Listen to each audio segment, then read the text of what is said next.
What's good, everyone? Today we're not just delving into public speaking, we are tapping into a superpower that has the ability to revolutionize your personal and your professional life through the captivating art of communication through speaking. Imagine a world where you confidently step on any stage, any boardroom, any social setting, or any meeting, and you're able to properly articulate your thoughts with impact and resonance. Envision a reality where your ideas not only break through the noise but leave an indelible mark on every listener.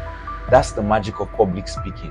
It's the passport to a realm where your voice isn't just heard, it's celebrated. Where you're not just merely conveying information, you are crafting experiences. Today I'm thrilled to unlock the door to this transformative realm, where the source is no longer fear, but an opportunity to shine brightly and authentically. In this video, I'm going to be talking about 3 steps that can take you from zero to hero as it pertains to public speaking. But a quick disclaimer, these steps would only work provided you are doing the basic things, reading books on public speaking, watching videos, taking courses, etc. So without further ado, let's dive in. Step 1, put yourself out there, i.e. constant practice.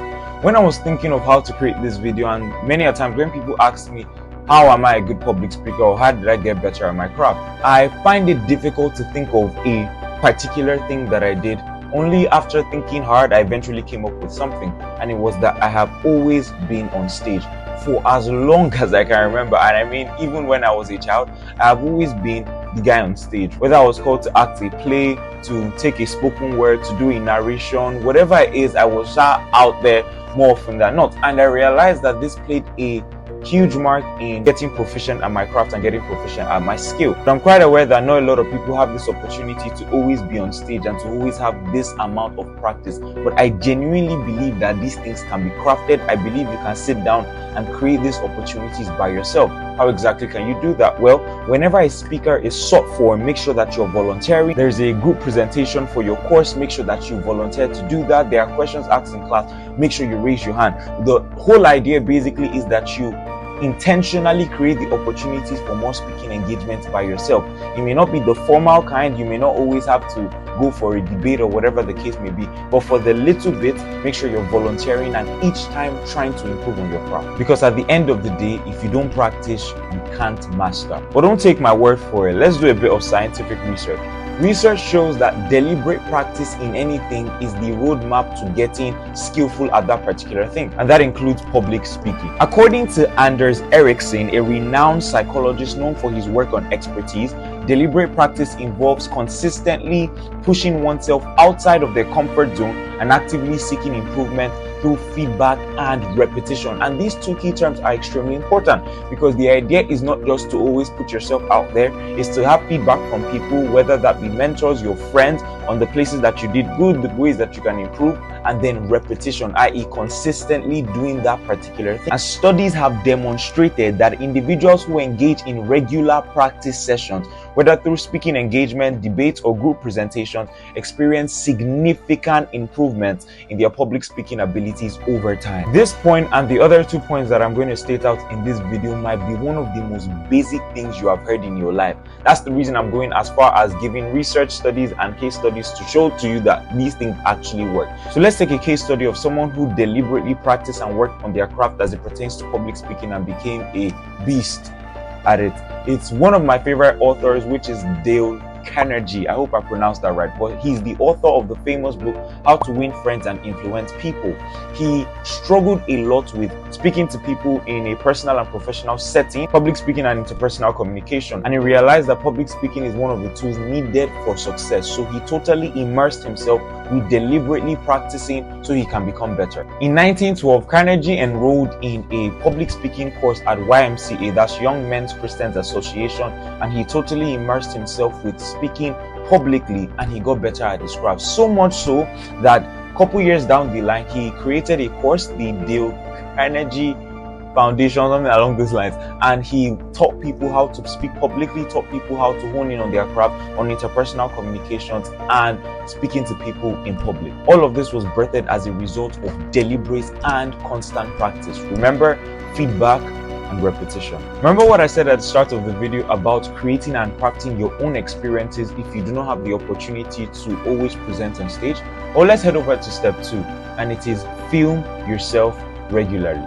Now, whether you want to start a YouTube channel like yours truly, or you want to film yourself just to improve your craft and not post it at all, it is totally fine and it's totally up to you. The idea behind this is you want to learn the art of storytelling, you want to learn the art of articulately conveying an idea to a people, more so without stammering or stuttering, and trying to do this for a long period of time. It's one of the ways to be accountable and to have a medium regardless of the opportunities that you find around you. So if you are not like me and are not in school, probably not in a church setting and all of that, then this is one of the best ways in which you can go ahead and improve your craft, because you have a phone.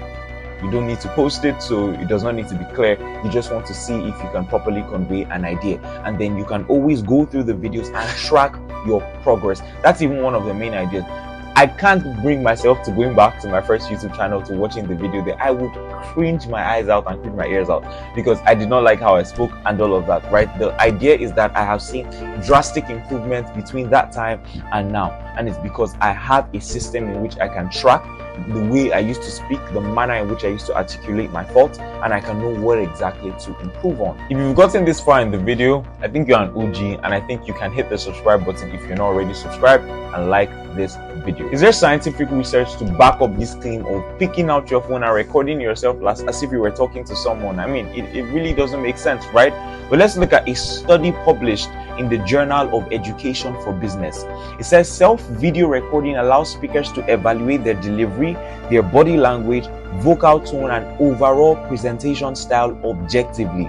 Research suggests that video recording can enhance the learning process by providing visual feedback and facilitating self-directed practice. Speakers can set specific goals for improvement and track their progress over time, leading to a more confident and polished performance. So you see that research even proves that recording yourself is a huge step in becoming the kind of speaker you want to be. There are decent amounts of people that can attest to the fact that this works because they have tried it for themselves.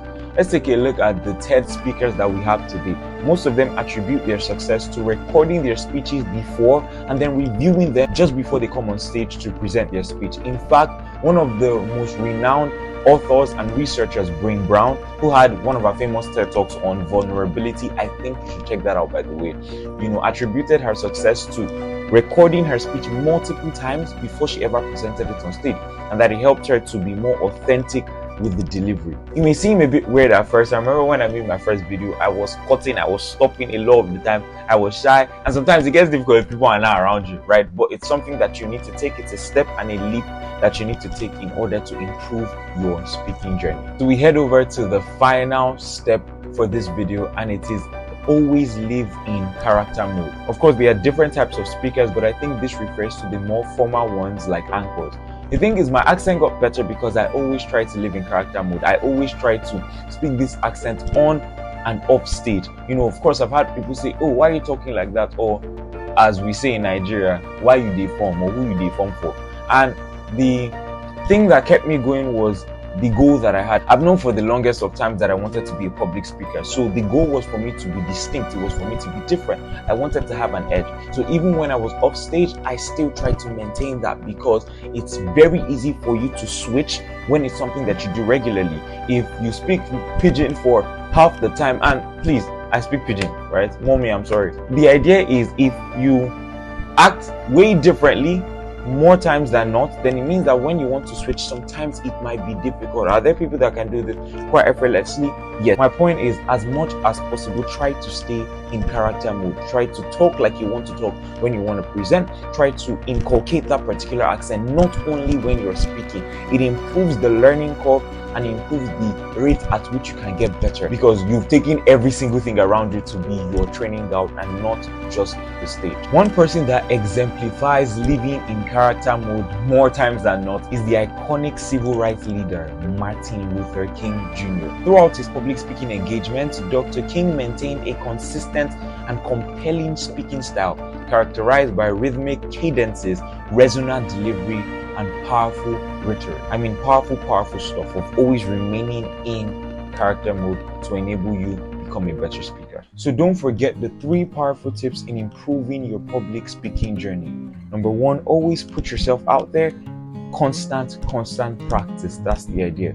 Number 2, film yourself as regularly as you can, even if you're not going to post it. And if you can, I advise that you post it as a means to share your growth, share your journey with other people, and as a form of accountability. Then finally, always live in character mode. Don't always do your bit on stage. Try to do it on stage and off stage, so it's easy to make that switch whenever you meet. As we come to the end of this video, I just want to mention a couple things. That public speaking is not a destination per se, it's more so a journey. It is constant practice that's going to get us there. And whilst you may do put all these steps into action in one day or a week or even a month, I assure you that there is still so much that you can cover if you continue to do this in the long run.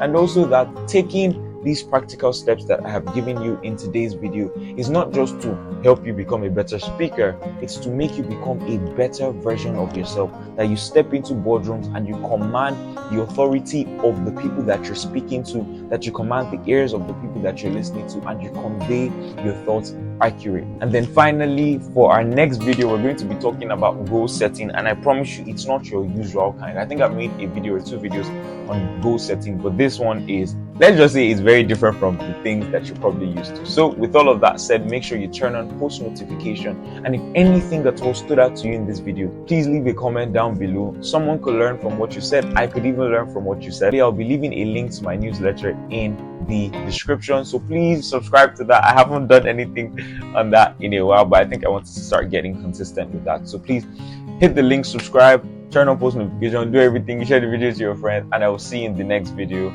Ciao.